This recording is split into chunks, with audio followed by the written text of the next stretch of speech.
Well, Rachel, I am so excited to have you on the podcast. And you've got this beautiful devotion, A Little Goes a Long Way. And I'm just going to pick a few stories that I really found very charming. So on day two, you talk about your then boyfriend and now your husband, Brian, and he asked you, would you live with me in a cardboard box? Can you give us context for this?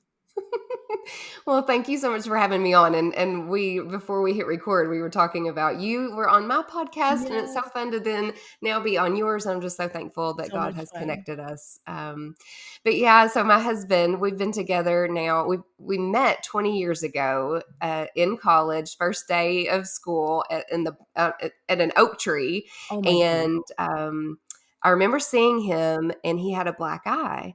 And I thought, I need to stay away from that guy. I think he's just super cute, but I'm going to stay away from him. And then my husband actually tells the story that he called his mom right after that and said, I just met the woman that I'm going to marry. Oh, And so we joke about that quite a bit because my husband has always been a lot wiser than me. And he has heard the voice of the Lord a lot more clearly than I have. But in this moment that you're talking about, this was after we had really dated for a while. We were getting very serious. And he was sitting with me on the steps of the university center. And he asked me this question: would you live with me in a cardboard box? And of course, at this time, I was probably 18 years old and thinking, what do you even mean by that? And so I would you believe I said no, like no, I wouldn't. I want a nice house. I you don't want have running to water in be that taken care. cardboard box. I want water and heating and air and all the things and some furniture. And so what he was actually asking is that, am I enough? Do if we lose everything and just have each other, is that going to be enough for you? Will you stay by my side? And so I understand that now because we've been married for 16 years and we've lost jobs, we've moved cities, we've moved homes, we've added 2 children and 2 dogs to the scenario. We've lived in an RV. So the RV is as close as we've gotten to the cardboard box moment. And so that's the story. And we go back to that moment and we joke about it a lot, but it's this grounding moment for us. Even now that we have children, are we enough as a family with the Lord? Yeah. Is that enough? Does it matter? And at the end of the day, it doesn't matter because we do have it's the relationships that count. You can change everything else in our lives. And that core, we call ourselves kind of the core 4. And then of course, God is the extra, Yeah. the more. And of course we want to live outside of that core 4, but that's the part we want to make sure that we get right. I really like that core 4.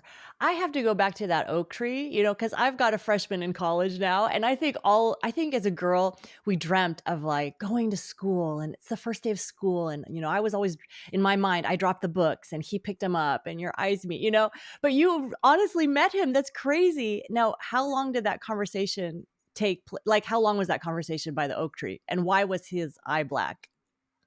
Right. Yeah. No. Yeah. I should have finished that sentence. So, or that story. So, thank you for prompting me with that. That conversation was a minute, Wow. and it was the orientation group circle and everybody, the icebreaker games and all of that. And so he was a high school or a college athlete, and he was a basketball player, and so he had gotten a black eye in practice earlier that day. So he wasn't really trouble. Yeah. I just thought that he was. He looked like it. Oh, and I love that. That was 1 minute and a little Yeah. goes a long way. I mean, it's totally it's your book. You It spent 1 changed minute with this guy everything. and that Yeah. little went a very long way. Yeah, Well, and I after think God was looking down at that moment and probably thought, "Oh, if you only knew." And that's Yeah, what he does with all of our lives. yeah. Every interaction, I'm just so encouraged and inspired and hopeful about that we never know who we're going to meet and where God will take that relationship. It's beautiful because then the expectation is like, "Oh, look, this little thing is happening and it's exciting," instead of, "Oh, this little thing is happening and I have something to do." Like this person is interrupting me. Like it could Mhm. be something very, very sweet that's about to happen. You talk Mhm. about the importance of a little invitation in day 4, that as we might be busy moms, we might be busy dads, and we're not thinking thinking, how can we invite people to things? But you got an invitation as a new mom. You went to like the library to the toddler time, you're like, got it all together, put the diaper bag together, got yourself to the library. And what invitation did you receive that ended up being pretty significant for you?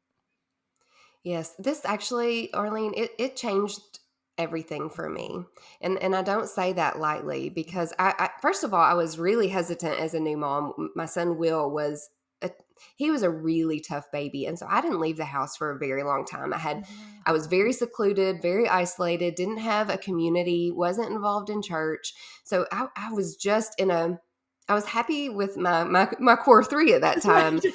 but just very secluded. And of course, my husband was at work and I was staying at home. And so finally, when I did get the courage to go to Toddler Tales, a woman there invited me to attend MOPS, which is Mothers of Preschoolers. So I got the courage to go to MOPS. And then there, a woman invited me to go to a Wednesday night women's Bible study at a church. So I attended that. And then there, they invited me to Sunday morning service. And then there, they invited me to Sunday school. And then there, I started getting they actually asked me to lead a Bible study that I'm still even leading today. Mm. And the reason I believe all of those, I mention all of those things and I believe they're all important because it was a simple invitation. It was Mhm. somebody just seeing somebody alone, seeing somebody that maybe would like to be included. And it was brief. And again, goes back to what we just talked about. It was a minute conversation that really started. It gave me a group of women. It got me, I mean, goodness, I'm actually doing what I'm doing, writing and podcasting and talking about the Lord and his word and his difference in my life. And I can trace it all the way back to that time at the library.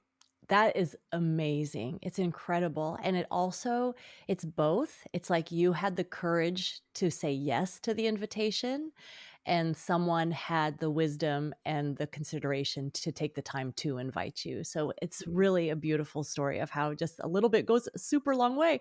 So if you feel like, oh, I can't evangelize the world, I'm a busy mom, but you can invite someone to MOPS or you Mhm. can invite someone to church. That's not a hard thing to do. On day 20, you talk about a little touch. And, I've written this book, Screen Kids, with Gary Chapman of the Five Love Languages. And for many people, that touch, like physical affection, being hugged or being held, sitting in mom's lap, those kinds of things are very comforting to so many children. And on day 20, you talk about your husband, Brian, and when he comes home and how your daughter, Kate, like jumps into his arms. Tell us about that moment and the importance of that little consideration of touch. This there's so much scientific study even to the value of touch, from newborn Yeah. on, and just even I think it's like a 10-second hug can make all the difference to Mm. you and how you really feel emotionally and physically. But this moment, and they do it, and it's funny because I'm a little bit jealous about it actually, Arlene, because she doesn't do that for me. I I'm like understand. old news.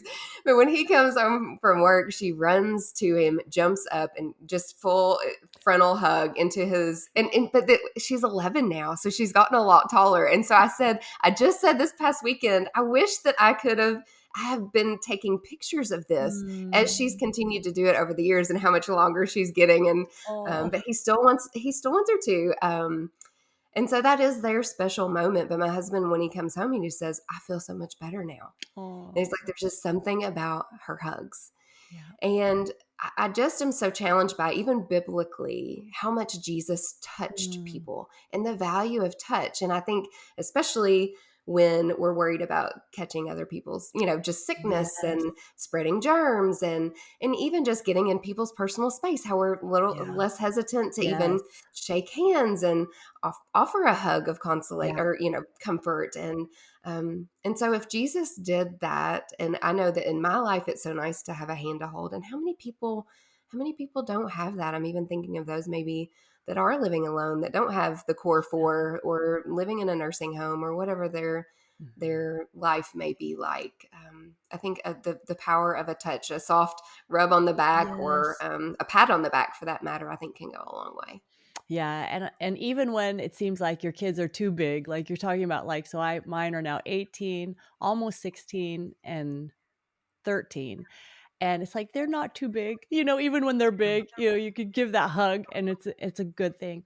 I have to laugh too what you're saying about your husband and you thinking like, "Oh, I wish you would do that to me." So we all have golden doodles. I've got one, you've got two. And I'll laugh Mhm. because my husband will literally, right, when he sees the dog, oh, he'll just rub his face and he's just like, "Oh, how are you, Winston?" He just like goes crazy, crazy, crazy, crazy.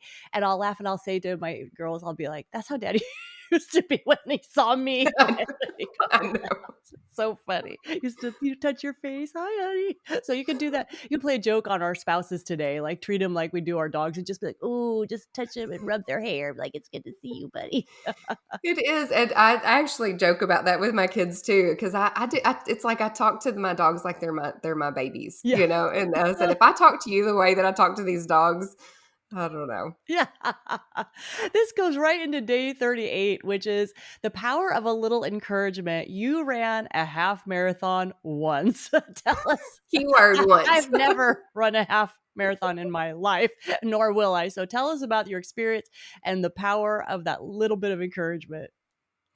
Yes, this was one of those bucket list items and, wanting to get in shape. And my sister in law was doing it with me. And so that was fun community to train and do that together. And I remember I live in Kentucky and it's very hilly here. And so this is my first time. And about halfway, there's this humongous hill. Oh, And no. I really, Oh, no. I wanted to quit. I was really just tired.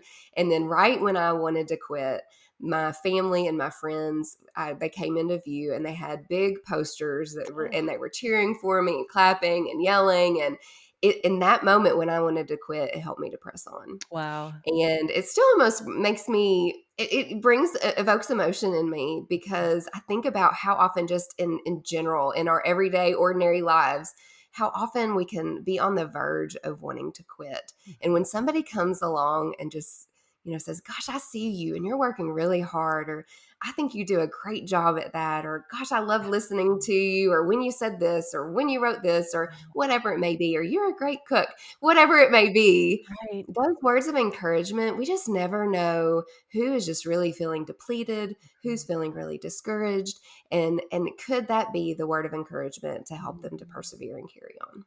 How can we notice, better like what our spouse is doing or what our kids are doing to give them that word of encouragement? Yeah, don't you think that I think the busier we get when we're so consumed with our schedules and our timelines that we leave a lot less space to be a Yeah. noticer. And there's so much value in just really trying to be present. We can be present physically, but not be present Mentally. emotionally and mentally and really be connected. And so I think it really is.